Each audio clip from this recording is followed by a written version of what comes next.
Everybody, आज की हमारी जो वीडियो रहेगी एनवायरमेंटल हैज़ार्ड्स के ऊपर। तो भाई हज़ार्ड बाय वी अंडरस्टैंड कि कुछ डिज़ास्टर जैसा कुछ है ना, कि मतलब कि एक तरीके का कोई फिज़िकल फिनोमेना जो है वो थ्रेट करता है किसी ह्यूमंस को, उसकी चीज़ों को, या फिर जिसको वो वैल्यू करते हैं उसको। वो चीज़ें ख़तरे में आ जाए तो उसको हम क्या बोल देते हैं कि हज़ार्ड हो गया भाई, है ना। तो हज़ार्ड एक्सट्रीम फिनोमेना होता है जो कि क्या करता है, काफ़ी हद तक क्या करता है, ह्यूमन को डिस्ट्रक्ट करता है उस और डिज़ास्टर करता है। नेचुरल हज़ार्ड जो होते हैं वो फिज़िकल इन्वायरमेंट को हार्म तो करते ही हैं, ह्यूमंस को भी हार्म करते हैं। बहुत सारी स्पीशीज़ ख़त्म हो जाती हैं, बहुत सारा ऐसे फिनोमेनाज होते हैं जो कि जो इकोसिस्टम है उसको, उसकी चेन को भी ख़त्म कर देते हैं। तो हज़ार्ड्स का ना सिर्फ एक इंडिविजुअल ह्यूमंस के ऊपर प्रभाव पड़ता है, बल्कि स्पीशीज़ के ऊपर भी हम देखते हैं।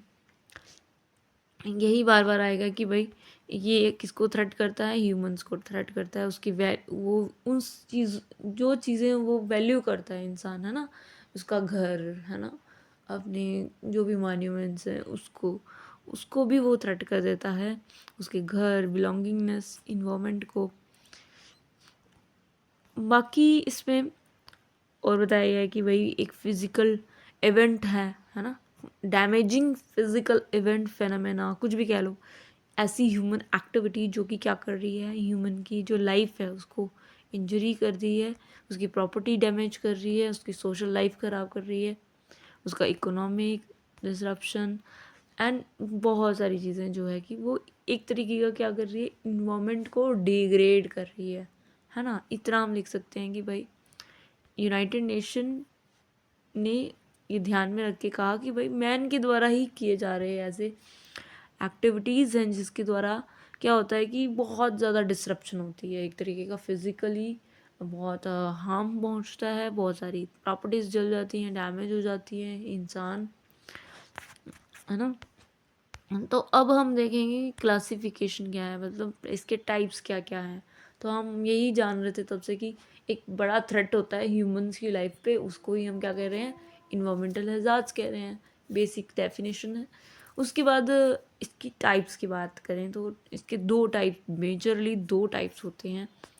एक होता है नेचुरल, कि जो नेचुरली हैपन हो रहा है।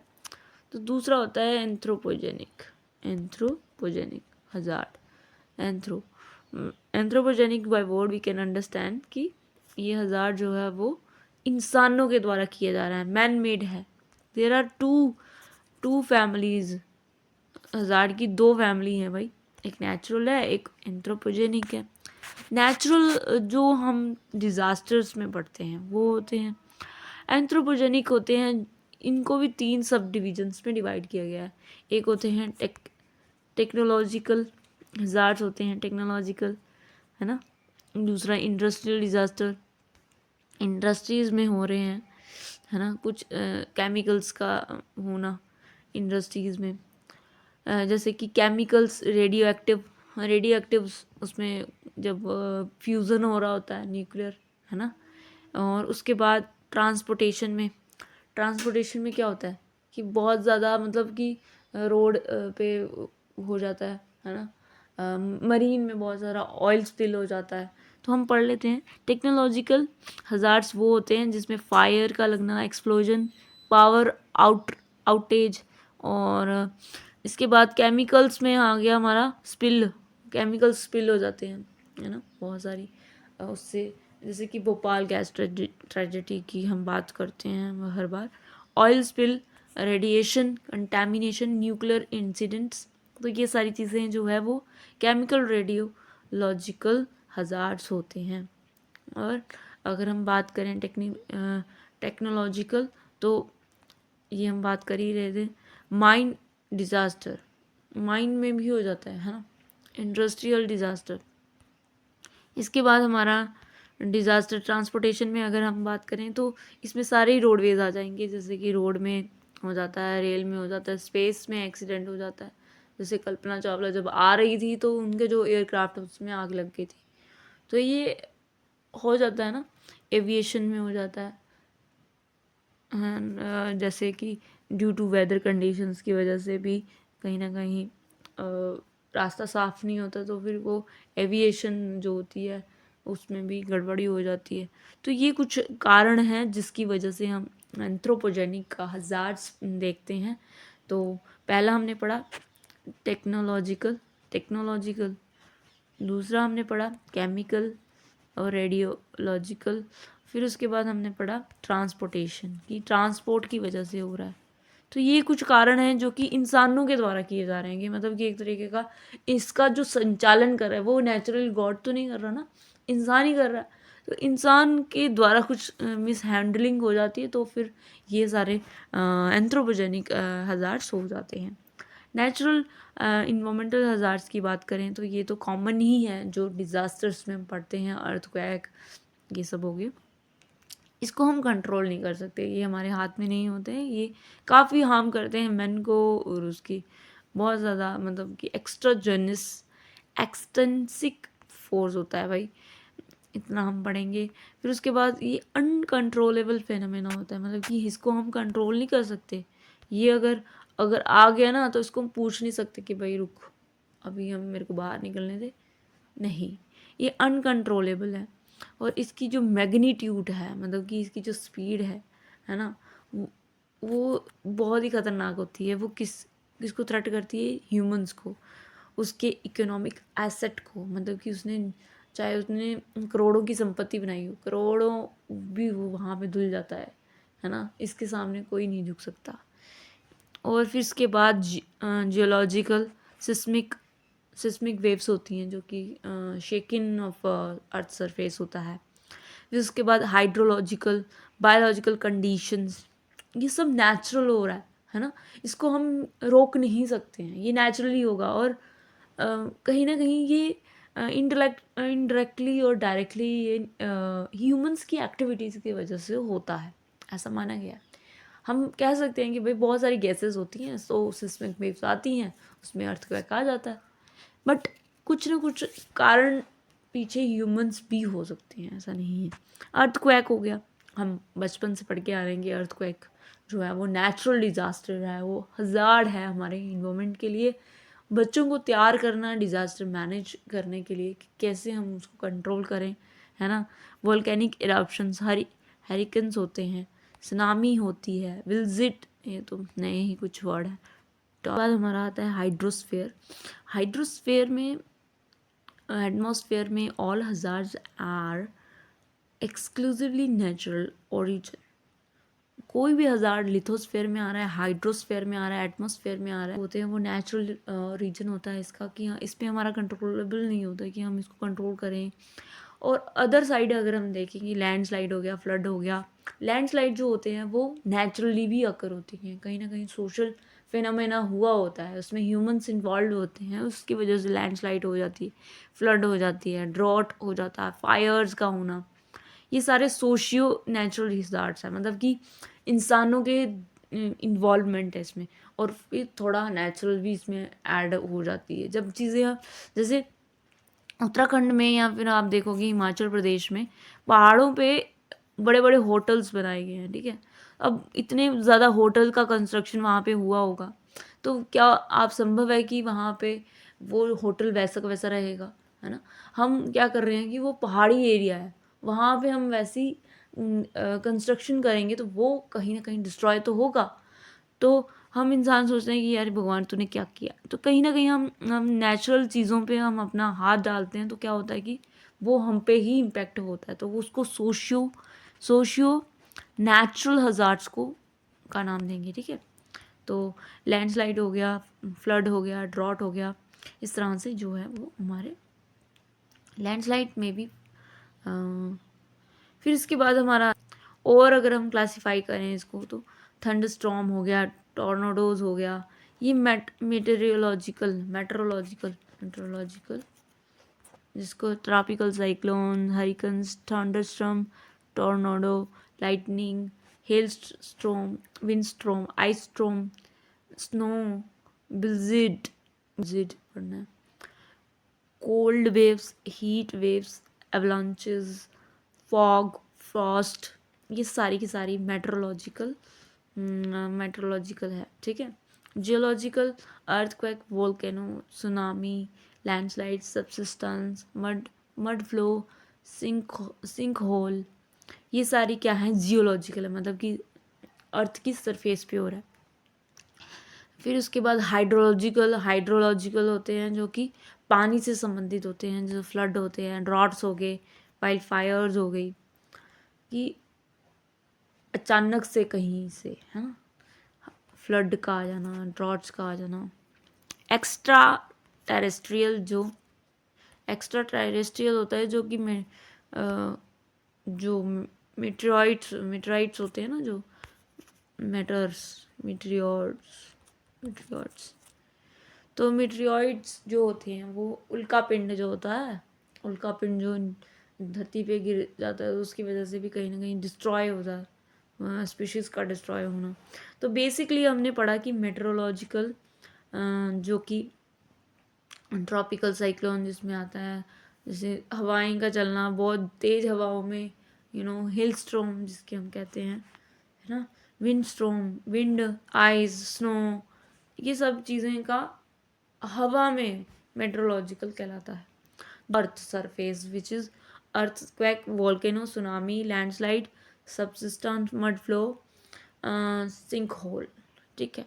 हाइड्रोलॉजिकल होता है flood, drought and wild life fires. ये कुछ पार्ट्स हैं जो कि नेचुरल हजार्ड्स में आते हैं। एंथ्रोपोजेनिक हजार्ड्स, अब हम इसको डिटेल्ड पढ़ेंगे। एंथ्रोपोजेनिक होते हैं जो कि मैन के द्वारा किए गए होते हैं, मैन ने एक्सपीरियंस किया होता है, और ये डिज़ास्टर की तरह होता है जो कि काफ़ी हद तक क्या होता है, हमें बर्बाद करके चला जाता है।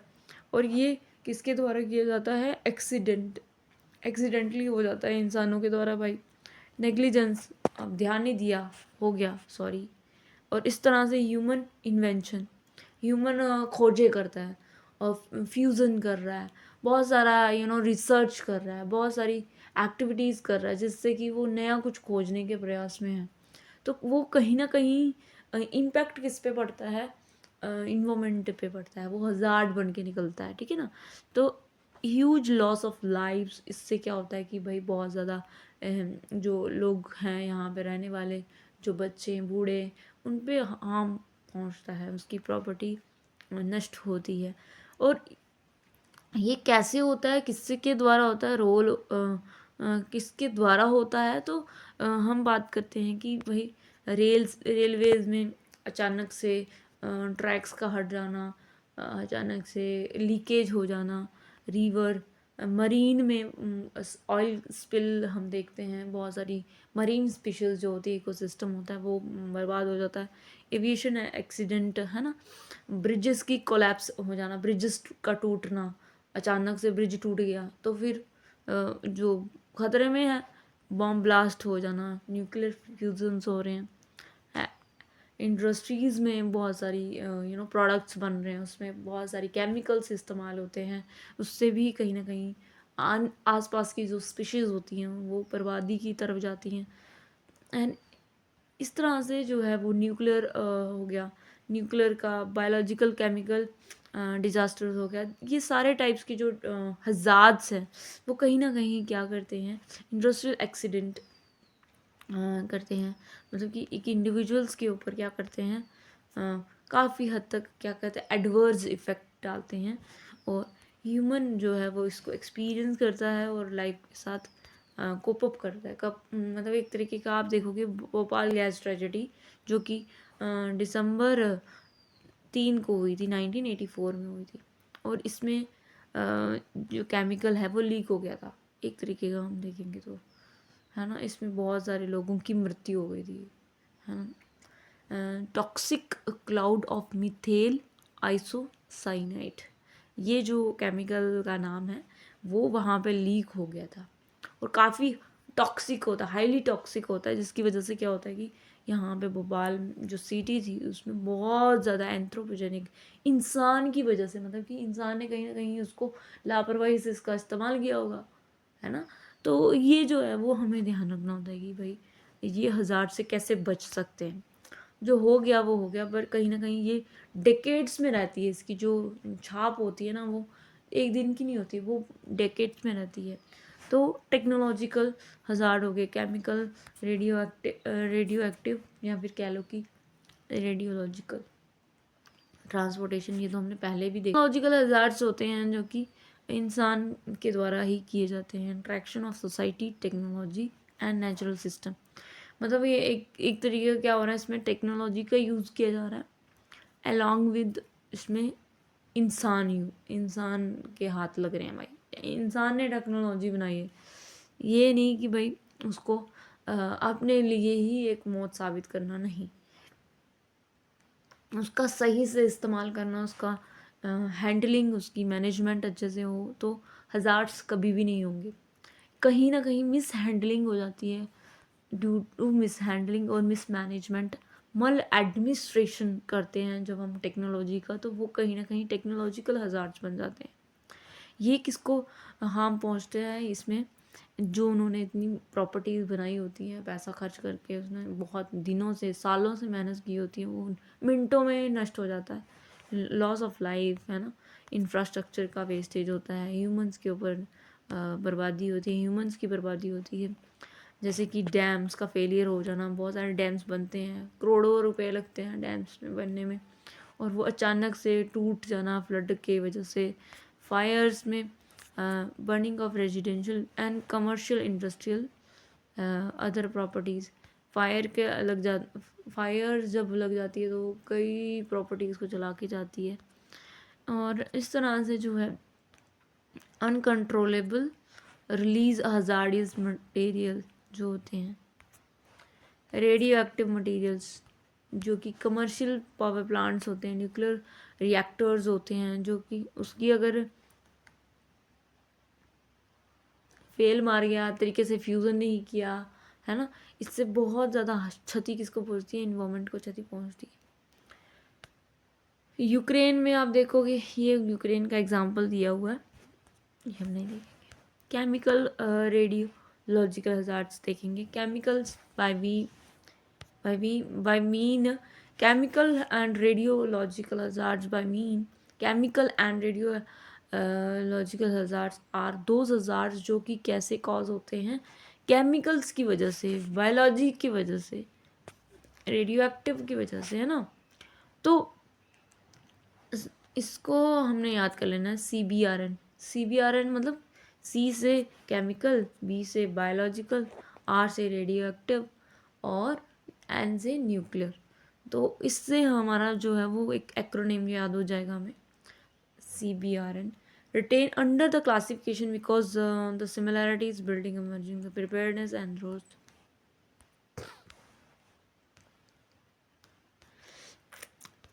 तो मतलब ये एक तरीके का हम यहाँ पे समझ सकते हैं कि जो केमिकल्स का कहीं ना कहीं लीकेज हो जाती है, गैसेस का फ्लो करना, या फिर सॉलिड लिक्विड का किसी भी रूप में जो केमिकल्स का क्या हो जाता है कि भाई एक्सपोज हो जाता है, जिसकी वजह से क्या हो जाता है कि भाई बहुत सारे प्रोडक्ट्स में इस्तेमाल किया जाता है, इसको कंपाउंड किया जाता है केमिकल्स का। तो जिसकी वजह से क्या होता है कि वो हज़ार्ड किसको पहुंचता है, वो इमरजेंसी में हज़ार्ड किसको होता है, इंसान को होता है, जो आसपास उसके रहेंगे, केमिकल्स के आसपास रहेंगे, उसका इस्तेमाल करेंगे, है ना। तो ये कहीं ना कहीं प्रॉब्लम कॉज करता है, इंसानों के द्वारा बनाए गए केमिकल्स और इंसानों के ऊपर ही क्या करते हैं, वो हार्म पहुंचाते हैं। इन्हेलेशन में मतलब कि सांस लेने में, इंजेक्शन में, स्किन में इरिटेशन हो जाना, इलनेस हो जाना, इंजरी हो जाना, ये सारी चीज़ें हम केमिकल जो हज़ार्ड्स हैं उससे हम प्राप्त कर सकते हैं। बायोलॉजिकल हज़ार्ड्स एक अनदर टाइप है इन्वायरमेंटल हज़ार्ड की, जिसमें क्या होता है कि भाई पैथोजेंस होते हैं जो कि बाहर से परमाणु आ जाते हैं, किसी भी चीज़ पे बैठ जाते हैं, बैक्टीरिया, वायरस हो गया, कोरोना वायरस हो गया, पैरासाइट हो गया, इंसेक्ट, बर्ड, इन सब में बहुत ज़्यादा पैथोजेंस होते हैं, जो कि ये अगर किसी पे बैठ जाए, अगर वो चीज़ हम खा लें या फिर पहन लें या फिर उसको टच भी कर लें तो वो पॉइजनस हो सकती है। तो ये बायोलॉजिकल तो हम जानते ही हैं, 3 सालों से कोरोना वायरस हमारे ऊपर मंडराता रहा। तो एनिमल्स के ऊपर ये हार्म पहुंचाते हैं, उसके नेचुरल हैबिटाट को लंपी वायरस का नाम सुना है आपने? तो ये भी एक वायरस था जो कि बाहर से आया हुआ वायरस है और जो कि एनिमल्स के ऊपर इम्पैक्ट डाल रहा था और कई ज़्यादा एनिमल्स इससे मरे लंपी वायरस से। कोरोना वायरस हो गया इंसानों के ऊपर। तो biological agent injury, biological hazard से क्या ही होता है कि ह्यूमन की जो हेल्थ है उसमें बर्बादी आ जाती है, वो इल हो जाता है, इंजरी हो जाती है उसको, है ना। तो इस तरह से जो बैक्टीरिया जो है वो कॉलरा बनाता है, ट्यूबरक्लोसिस, ये कुछ डिजीज़ेज़ हैं जो कि बायोलॉजिकल हज़ार्ड्स में आती हैं। Bacteria, cholera, tuberculosis, leprosy, fever, diarrhoea, ये वायरस से होने वाले, hepatitis B, C, HIV, polio, corona, ये सारे के सारे क्या हैं? बायोलॉजिकल हज़ार्ड्स हैं जो कि इंसानों की लाइफ में दखलंदाजी करते हैं और एक तरीके का उनकी लाइफ को इन्फेक्शियस बनाते हैं, उसकी बॉडी को ख़त्म करने के प्रयास में रहते हैं कि भाई ये मर जाए। ठीक है। और दूसरा अब आता है रेडियो एक्टिव केमिकल्स। तो by word we can understand कि इसमें कुछ रेडिएशंस की बात की गई है, केमिकल रिएक्शंस की बात की गई है कि इसमें क्या हो रहा है कि भाई जो न्यूक्लियर है, रेडियो हज़ार्ड्स हैं, है ना, ये क्या कर रहे हैं, कहीं ना कहीं इसमें आयनाइज होता है कि मतलब कि जो आपस में जो है nuclear emergency involve the merge of nuclear chain reactions. आपने बचपन में पढ़ा होगा न्यूक्लियर फ्यूज़न क्या होता है, चेन रिएक्शंस क्या होती हैं, जिसमें कि आपस में उनका फ्यूजन करवाया जाता है सो दैट कि एनर्जी डेवलप हो। और इसी रिसर्च के दौरान क्या होता है कि बहुत ज़्यादा हार्म पहुंचता है किसको, सराउंडिंग को, उसके जो आसपास पार्टिकल्स हैं उसको। जैसे कि आप इसमें कुछ पढ़ लोगे तो रेडियो आइसोटॉप्स के बारे में, एलिमेंट्स, न्यूक्लियड, और फिर यूरेनियम, स्ट्रोनियम से क्या होता है कि बहुत ज़्यादा मतलब कि एक तरीके का रेडिएशन से क्या होता है, ये प्रॉब्लम क्रिएट करता है। रेडिएशन जब रिएक्शन हो रही होती है, फ्यूजन हो रहा होता है, तो बहुत ज़्यादा प्रॉब्लम क्रिएट करती है, क्योस क्रिएट हो रही होती है। तो वहाँ से जो लोग आसपास रहते हैं उनको इम्पैक्ट होता है, उन पे मतलब कि उनकी जो लाइफ होती है वो वहाँ से डिस्प्लेस की जाती है, वहाँ से वो उन्हें हटाया जाता है, उनकी शेल्टर को कहीं और शिफ्ट किया जाता है। तो एक तरीके का क्या है कि दिमाग पे भी असर होता है इसका। ट्रांसपोर्टेशन एक्सीडेंट तो हम जानते हैं कि भाई स्पिलेज हो जाती है एक तरीके का। ट्रांसपोर्टेशन में क्या होता है, बहुत सारी तेल इधर से उधर ट्रांसफ़र हो रही होती है, चाहे वो रेल से हो रही हो, चाहे वो मरीन शिप से हो रही हो। तो कहीं ना कहीं क्या होता है कि ट्रांसपोर्ट बाय एक्सीडेंटली ट्रांसपोर्टेशन में क्या होता है, ये रोड्स में या फिर रेलवे में या फिर एयरवे में क्या हो जाता है, एक्सीडेंट की वजह से क्या हो जाता है, हार्म पहुंचता है वहाँ पे। जो मान लो कि उसमें लोग बैठे होंगे तो उनको हार्म पहुंचेगा, ना सिर्फ उनको हार्म पहुंचेगा, जो जो चीज़ अगर ऑयल स्पिल भी हो रहा है तो वहाँ पे जो नीचे वो ऑयल स्पिलिंग होगी जो भी, वो कहीं ना कहीं जो जीव जंतु होंगे छोटे मोटे वो मर जाएंगे आराम से। तो कहने का मतलब है कि it can refer moment hazards होती हैं। तो कारण तो हमें कब से पढ़ ही रहे हैं कि भाई इंसानों के द्वारा और नेचुरली भी हम हज़ार्ड्स को देख रहे हैं। तो फ्लड का आ जाना, वॉल्केनो,